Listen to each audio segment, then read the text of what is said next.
nice, to be honest. All right, chapter 13. Mr. Jean woke us up by beating on the door just after daybreak. I reached to my feet and grabbed my uniform, which I'd balled up under the covers, and jumped down. Kit came over and stood in front of me. We've got showers now, he said. I already took one yesterday. Well, we've got to take them every morning. Okay, I said. I don't mind. I stripped down like all the other boys and followed Kit into the shower room. I waited in line until it was my turn to walk under the water. It was warm this time, and I let it run over me. Kit stepped under the shower beside me and tapped me on the shoulder, and he pointed to the soap. Rub that on you, he said. I took the soap and rubbed it on my arms and chest like Kit did, and then I closed my eyes and let it rinse off. Hurry up, somebody behind me yelled. Kit tapped me on the shoulder again, and I opened my eyes. Come on, he said. The breakfast bell's going to ring soon. We wrapped ourselves in towels and returned to our bunks. I grabbed my uniform off the floor where I'd left it. We've got lockers, you know, Kit said. I know. I put some books in there. Well, you're supposed to keep your clothes in it, too. I don't care. I'm not going to be here long enough to need a place to put my clothes. Well, can I come with you? I don't care who comes. Well, where are you going?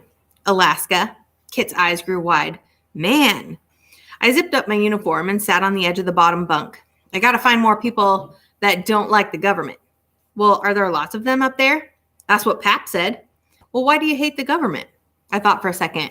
Because they never gave me anything, I said, and we don't owe them anything. Well, it sounds like it'd be fun to live on your own. Well, then you should come with me. Well, how are we going to get out of here? I don't know yet. Where's Mr. Carter? He comes at lunch and then leaves at midnight. Good. I think he might be able to outrun me. Mr. Jean, is he here the rest of the time? He lives here. His house is connected to the back of the building. Mr. Jean walked into the room again, crossed the floor. He opened the door to the play yard and Hal came in. His clothes were dusty and his hair was cowlicked over the one side. He glared at me as he walked to his bunk. You're in for it now, Kit said. Mr. Jean watched Hal. We don't want any more trouble out of you, Hal. You hear? Hal didn't answer. Hal, don't make us punish you again. I hear you, he murmured. Mr. Jean shook his head and walked out of the room. Hal spun around and looked at me. I'm going to get my chance at you, he whispered. I shrugged my shoulders. All right, I said. Hal glared at me for a second longer and then headed for the showers. I stood and followed Kit to the dining hall. We sat next to each other and ate a breakfast of eggs, bacon, grits, toast, and orange juice. They always have food this good? Well, most people don't think it's that good. I think it's the best I've ever had. Definitely better than jail. You don't eat too much. Don't eat too much again. I'm trying not to, but it's hard. I've never had people cooking for me all I could eat. Mrs. Broomstead walked up to her table and gave Kit a small cup with a white tablet in it. Kit dumped the pill on his tongue and then washed it down with water. What is that? It's my medicine. Well, how often do you take it? Every day. Well, what does it do for you? It helps me stay well. I don't need it much longer, he shrugged, and then asked, what trailer are you in for class? Number 2. Me too. Are they going to make you cut your hair? I nodded with my mouth full. How did you cut it when you lived in the forest? I chewed fast and then swallowed. Pap jammed his hat down over my head and then burned around the edges with a candle. Did that hurt? No, but it stunk real bad. You didn't have any scissors? Oh, yeah, we had scissors. We had most everything you'd need to cut and sew things. Sometimes he'd cut my hair with scissors when it got too thick. So you know how to sew? I can make some beaver breeches that'll keep rain and stickers off. I made my own deerskin hat, too. I've always wanted a coonskin hat. Is it kind of like that? Yep, tail and all. As soon as I get out of here, I'll get a deer and make you one. And me one, too. Kit smiled. I could tell he was thinking about the deerskin hat. I caught myself eating too fast again and set my fork down. I heard laughing and looked up to see Hal coming into the dining hall. His hair was wet and he smiled like he didn't care that he'd just gotten into trouble. He didn't look at me, but he sat down with another group of boys across the room. What did he do to get in here? I asked Kit. Most people didn't do anything. Most of us just don't have parents. I think Hal's got parents, but they won't let him stay with them. Why? The government? Yeah. Well, how come? I don't know. Well, what about you? I asked. I didn't ever know my parents. You mean you lived here your whole life? Oh, no, I've lived lots of places, he said. I saw on the news that your daddy died. What about your mama? She died when I was little. I can't hardly remember her.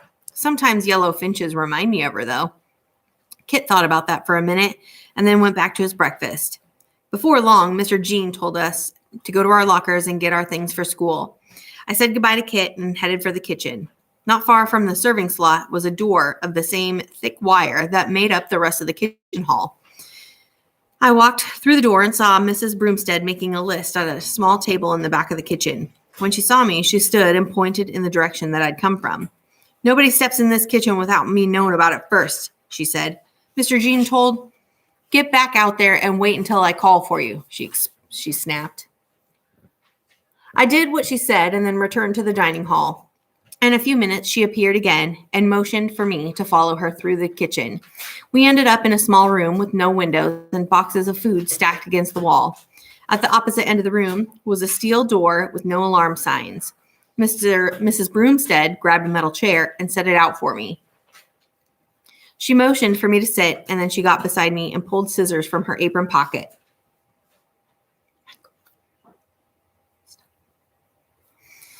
You're that boy that lived in the forest, aren't you? Yes, ma'am. They say you're mean. I'm not mean. Well, that's good. You sit still and stay that way. Okay.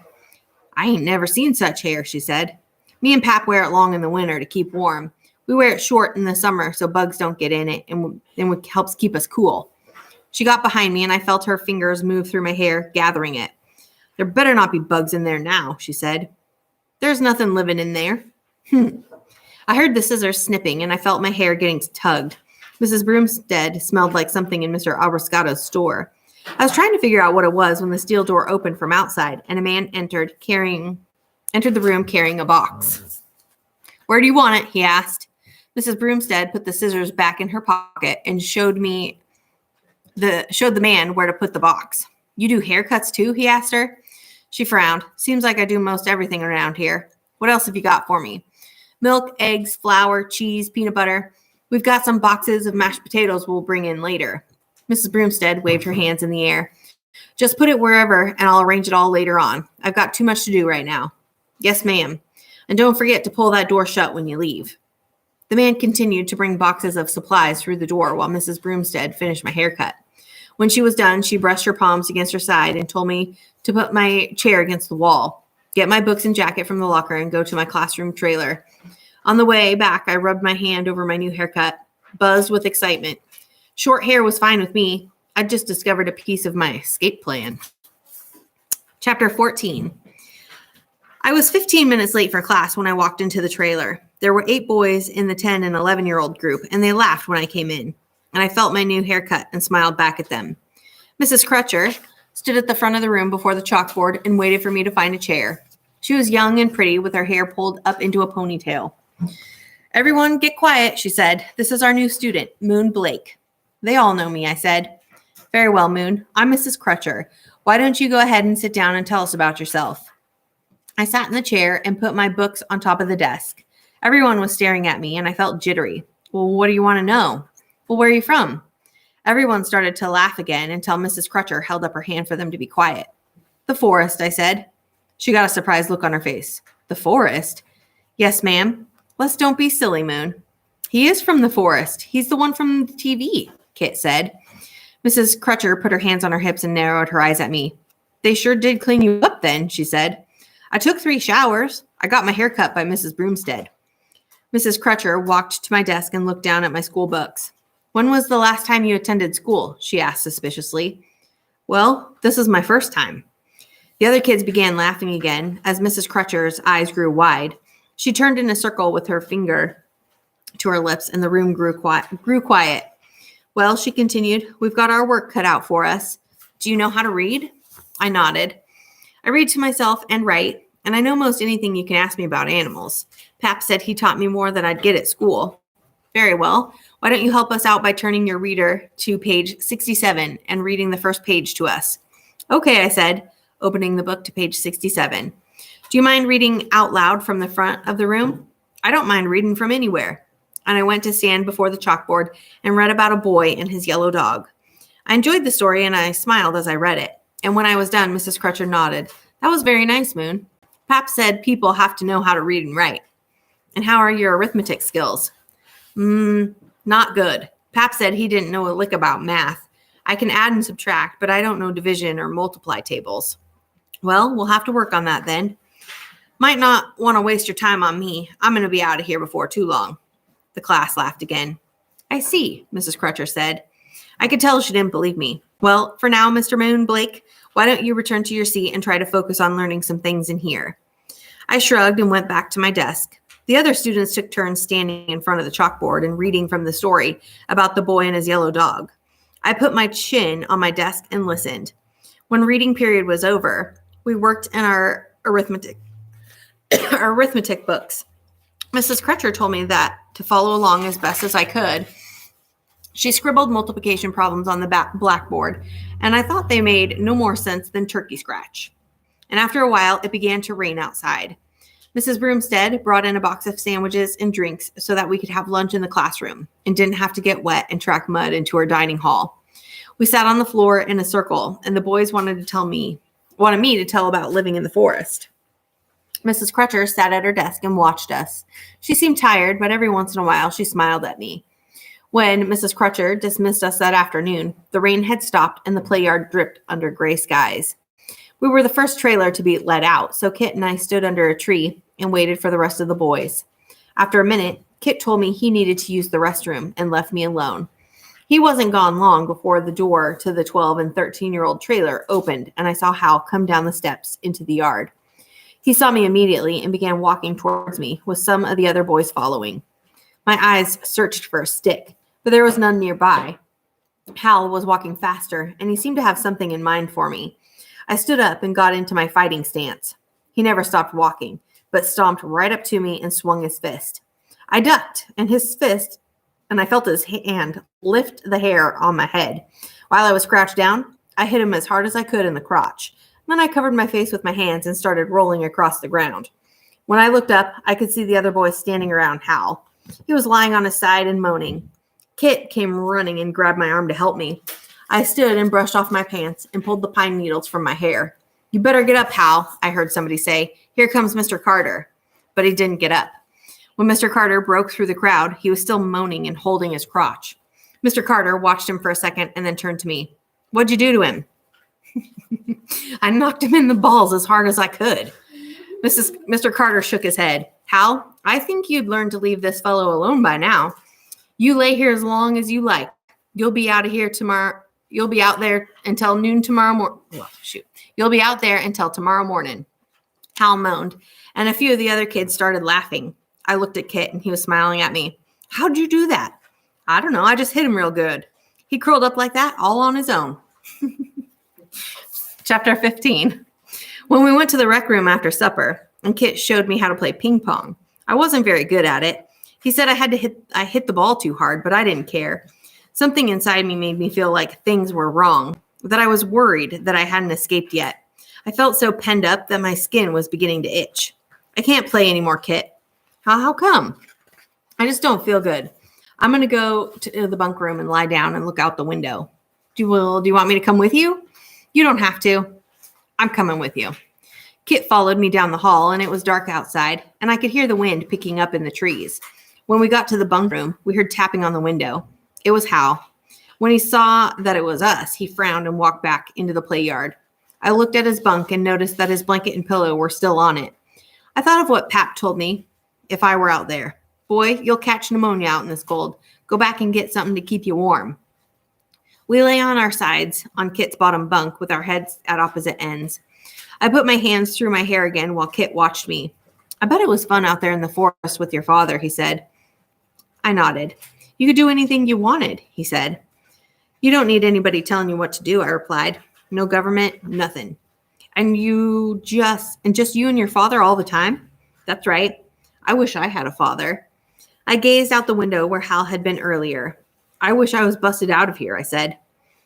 I've never had any friends like you. I don't know how long I can take this place. You know, I wasn't one of the ones making fun of you yesterday. I looked at Kit. I know. Most everybody wants to talk to me now because they know I'm your friend. They're scared of you. I'm not going to whip up on anybody as long as they don't try to make me do things I don't want to do. Well, that's good. I said, Pap told me I could talk to him by writing letters and burning them. He said you could talk to dead people that way. Did you ever do it? A couple of times. I wish I had some stuff to write with and a fire right now. They won't let us have fires here. I know. I could start one up real quick if we could. I like Mr. Carter, though, and he told me not to. I gazed out the window again. What are you looking at? Kit asked after a while. Nothing. What's it like in the forest right now? It's windy at the tops of the pines, but not enough for it to get down to the forest floor. There's a few clouds overhead, but not enough to cover up the moon. And there's a slice of moon out tonight. Well, what kinds of animals are out when it gets dark? Not too long ago, the coons came down out of the oak and hickory trees and started walking around finding stuff to eat. They like bugs and frogs and bird eggs. There's deer walking around, owls calling, turkeys sitting up in the treetops like big black nests. You can smell the dirt. You can smell dirt? I nodded. You can smell everything out there, especially at night when the air gets still. Just about the only things sleeping are small birds and people. Squirrels, most things in the forest like the nighttime. Kit nodded. I was still staring out the window. He's going to be cold, I said. He doesn't have his blanket. Who? Hal. He's got his jacket on. I didn't reply, but I got up and went over and got Hal's bedding and started for the door. Where are you going? Take him his stuff? No, he'll kill you. There's not anybody around to help you right now. I'm not scared of him. Don't go out there, Moon. Don't worry, I'll be okay. I opened the door and stepped outside. A cold wind came across the play yard into my face, and I saw Hal huddled against one of the school trailers.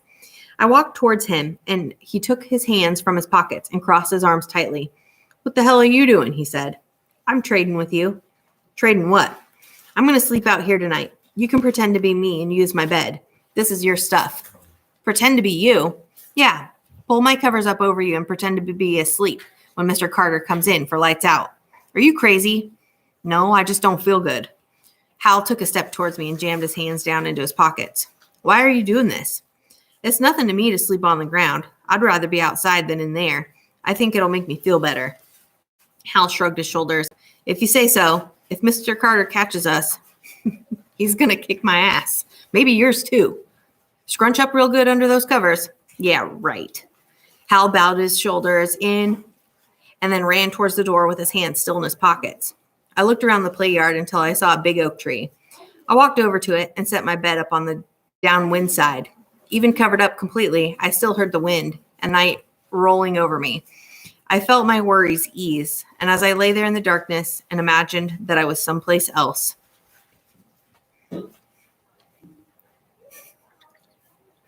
I woke before daybreak when the first birds made scattered calls. I lay under the blankets for a few seconds, remembering where I was.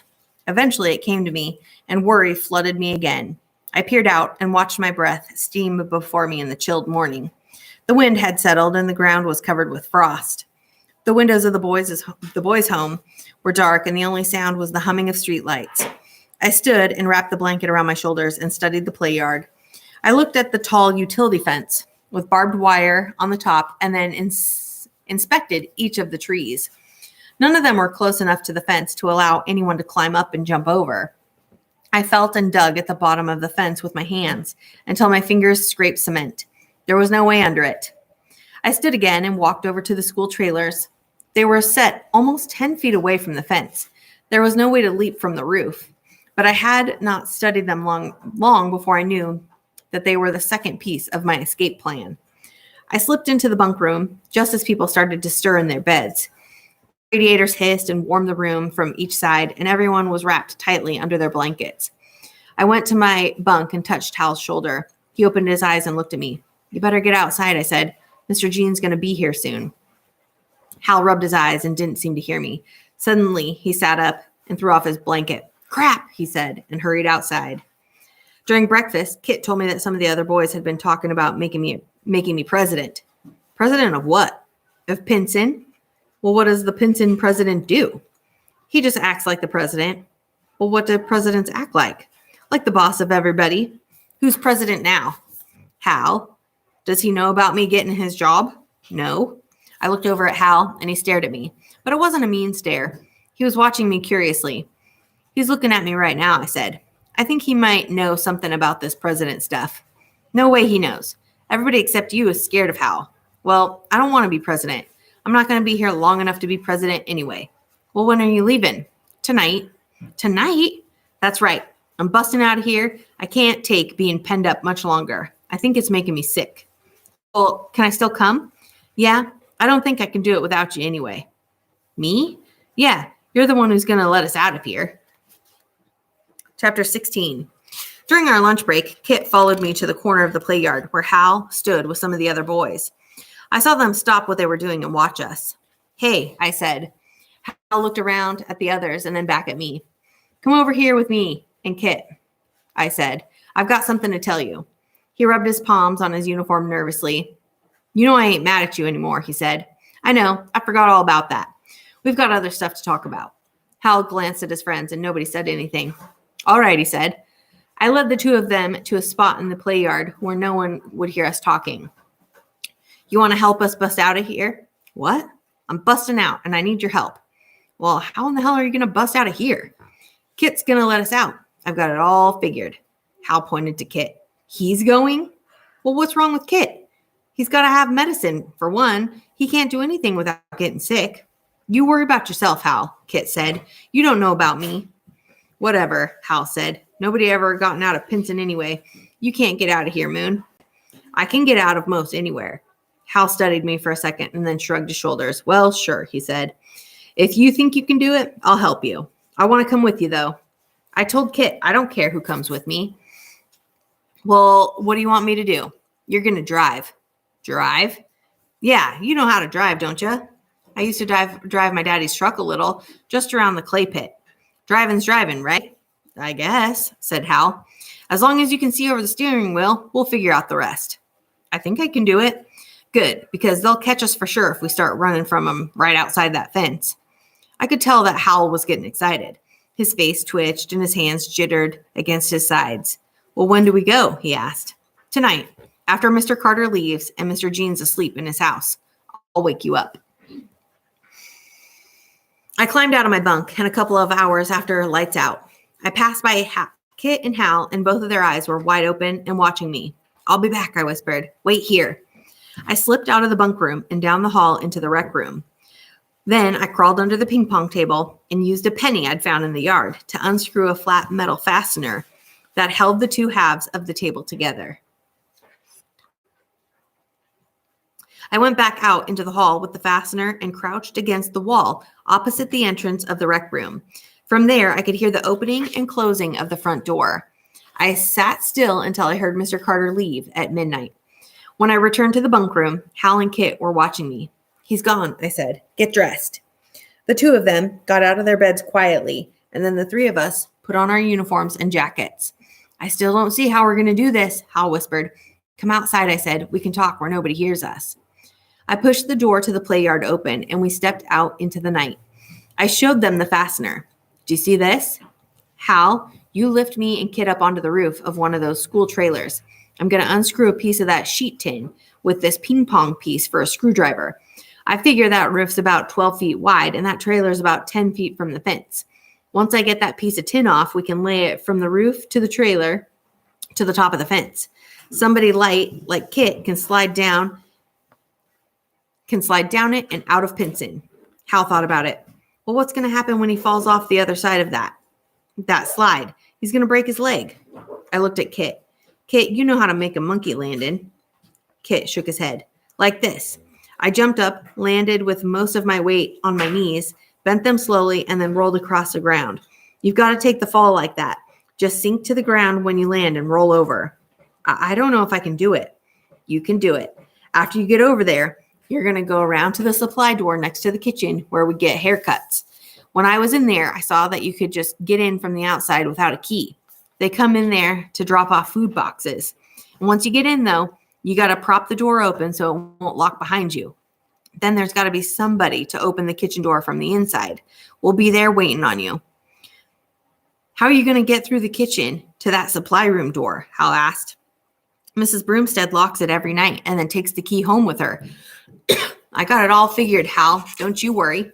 Well, you better have. You got it figured what car we're going to drive out of here? I don't know yet. Whichever one has keys in it. Y'all ready? I'm ready, Moon, Kit said. Hal frowned, and he shook his head. I guess. Jesus.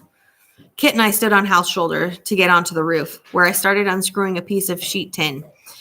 I went slow so I wouldn't make any noise and wake Mr. Jean.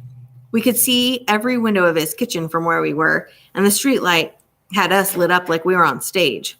I told Kit to keep a lookout for anything unusual going on in Mr. Jean's house.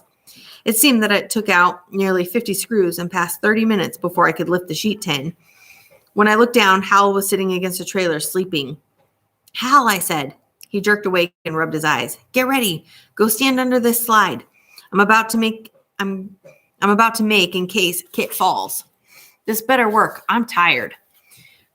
Hurry up, I said. Hal stood and walked around to the other side of the trailer near the fence. Are you ready, Kit? I think so. I lifted the tin and walked to the edge of the trailer. My plan was to stand it straight up in the air and let it down slowly to the top of the fence. And when I had it up, a breeze came and blew up against it. I almost slid off the roof trying to hold it. Kit, come help me. I'm about to fall off here. Kit jumped up and grabbed the side of the tin. The breeze came again and blew against it. We held on the best we could, but we weren't strong enough. The tin slipped from our fingers and slammed down against the top of the fence, and a prickly feeling shot up my back as I heard the sound travel across the yard. I saw Hal dive to the ground and lie still. Get down, I told Kit. Lay as flat as you can on the roof. Kit and I flattened ourselves against the roof and watched Mr. Jean's house. Not a second later, his kitchen light came on and his face pressed against the glass. I knew that he couldn't see the tin lying over the fence from where he was, but he could see us on the roof of the trailer if we weren't low enough. What are we going to do? Kit whispered. Shh, suck in your stomach. Is anybody coming? Hal asked. Shh. We watched Mr. Jean's face. It was staring directly at us. Kit was breathing loudly, and his feet were shaking. It seemed like 10 minutes passed before Mr. Jean stepped away from the window and turned off his kitchen light. We lay there quietly for several minutes until Hal called to us from below. Anybody see you? No, I said. Mr. Jean looked out his window, but he didn't see us. Mr. Jean? Shh, he might not be asleep again. I'm getting out of here. Hal, we need you. He'll be back in bed by now. Kit, go ahead and start out there. Kit was still shaking from our close call. He nodded at me and began to crawl out onto the sheet tin. I knelt on the end so it wouldn't slip. Sliding forward on his knees, Kit made his way to where the metal hung over the outside of the Pinson fence. Then he stared down at the ground at the other end, and he looked back at me. That's good, I whispered. Now remember what I said about monkey landing. Kit nodded and looked back at the ground. I thought he might hesitate, but he got up to the edge and jumped off. He hit the ground almost like I showed him and rolled across the grass. I held my breath, hoping that he wasn't hurt, until he stood up and brushed off his pants legs. He turned around and smiled. Like that? I looked down at Hal. I told you we'd bust out of here. Hal smiled at me nervously. Let's hope you're right about the kitchen door. If you can't get it open, we ain't going to be able to get him in here again. I jumped down from the roof and ran across the play yard and slipped back into the bunk room. Where are y'all doing? We heard a kid named Eddie say from his bed. Go to sleep, Eddie, Hal snapped. I got to get something, I said. Wait here. I hurried to the bathroom, stood on a chair, and carefully pulled a shower rod loose. After stripping it of the curtain, I tucked it under my arm and returned to Hal. You're all going to get us in trouble, Eddie said. Eddie, if you don't want me to beat the crap out of you, then shut up your little mouth. We continued into the dining hall where I stopped in front of the kitchen door. Watch this, I said. I took the shower rod and stuck it through the slot in the wire mesh where the dishes were returned. By working it sideways, I was able to press against the deadbolt latch, and in a second, the cage door popped loose and swung open. I ain't believing this, Hal said. All them nights I was hungry? Oh, come on, I said. And by the time we made it to the back of the kitchen, we heard Kit tapping on the inside door of the supply room. I unlocked it and opened it, and he stood there grinning. I can't believe it, Hal said. We're just going to walk right out of here. I motioned through the open door with my hand. Go find you something you can drive. Hal went outside and disappeared into the parking lot around the corner. I turned to Kit. Are you sure you want to go? Kit nodded his head. Why are you so quiet? I'm just a little scared is all. About what? About getting caught, he said. Shoot, we'll get out again if they catch us. What about your medicine? I don't need it. Are you sure? Kit hesitated for a second and then said, I'm sure. I don't need it anymore. We won't need anything anymore, Kit. We can make everything we need in Alaska. And we'll go to Alaska? Yep, we're going to go to Alaska where there's all kinds of people that live in the forest and don't need the government. Kit began to knead his hands together with excitement. Tell me about the kinds of things we're going to eat, Moon. Anything we want. Deer, rabbit, coon, turkeys, acorns, pine needle tea, huckleberries, thistle, cattails, poke salad. There's everything that you could want out there. That's what I want. I want to eat my own food out of the forest. We'll hide out for a while and I'll teach you some things about living out. Once everybody's stopped looking for us and we've got plenty of supplies, we can start for Alaska and find some more people that hate the government. Yeah, Kit said. Both of us thought about all of that while we waited for Hal. I've got to get a gun too, I said. Maybe we can find the way to my shelter and get Pap's rifle. You know anything about the roads around here? Kit shook his head. Hal probably does, I said. And suddenly we heard something that sounded like a big truck coming from around the corner. Kit and I looked at each other. What did he get that makes such a loud noise? I said. Kit's eyes grew wide. I don't know. Hal pulled up to the door and stopped. Hey, Moon, came his voice. I looked out and saw Hal standing in front of a bus. Why'd you get that? He shrugged. It's the only thing that had keys in it. I found them under the seat. Mr. Gene's going to be really mad now, Kit said. He loves that school bus. Well, how many does it hold? It's got about 12 seats in it, Hal said. It'll hold everybody with 2 people to a seat. All right, I'll go see who wants to go. Whoever wants out of here might as well come on now. What? Hal said. After all of this, you're just going to go and get us busted? I won't get busted. Oh, crap, Hal said, and then he shook his head and spit. Suit yourself. I think you're crazy. I started back towards the bunk room with Kit following me. Moon, I don't think we should get everybody up. I think we should just go ahead and leave while we can. It doesn't seem fair, I said. I'll bet everybody in here is about to go crazy thinking about getting out. I flipped on the light to the bunk room. Everybody stay quiet, I said. We're busting out of here. Anybody that wants to come, we've got the bus outside the kitchen. All righty, guys. That's it for today.